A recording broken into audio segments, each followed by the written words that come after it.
教育部鼓励学校安太阳光电设备，高雄就要到30间的学校设光电球场。不过时间的过程却也发生着伤着树仔意外。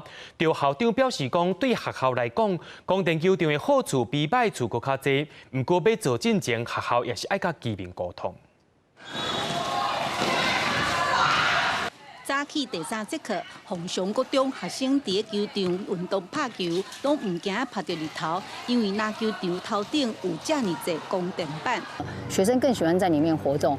平常的时间、下课的时间，他们也会自己就是带着自己的球，然后过来去享用这个球场的一个方便。凤翔国中是全台第一座光电球场的学校，2年前是校长家己直接业者，把4个篮球场变做光电球场，学校免出钱，每档可以当收1/1，差不多4万外块的花费。不过光电板毕竟不是厝顶会使炸好，以遮阳为主啦。然后因为它是杂项工程做处理的，所以它是太阳能板那个拼凑起来，所以中间多少还是会有一些漏雨的一个状况。后边我看我后边嘛去观察其他校因的处理的状况，发现了即卖厂商伫这个部分因的改善非常的好。看到凤翔国中的案例，高雄、屏东愈来愈侪学校拢咧起光电球场，也是光电停车场，煞传出伤到树仔咧，亲像小港的中山国中边仔30丛大树，树尾拢互人扯掉断头。 其实进前树仔拢遮尔悬，其他学校嘛有甲树仔断头刷走的情形，有的树仔敢若剩树身，实在介可惜。断头是高雄市修剪作业规范明文禁止的，因为它上面写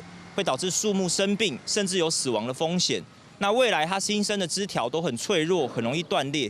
那为什么我们要再去为了发电去赚钱哦？那去做这样的事情？ 进前伫咧屏东，嘛有学生家长不满光电球场可能会牺牲囡仔活动的空间甲绿地，种电测树仔的争议愈来愈侪。你先爱甲校内还有社区的民众先去沟通，看这张树仔是要安怎处理。政府应该成立一个树木保护的委员会，去把关审核相关砍树、移树，或者是涉及健康活的枝条，可能砍可能5公分直径以上这种比较粗的。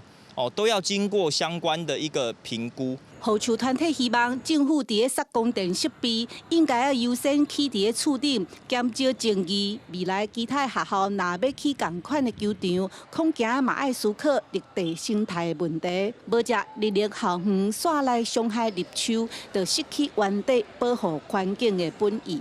记者陈家军来为做高雄报道。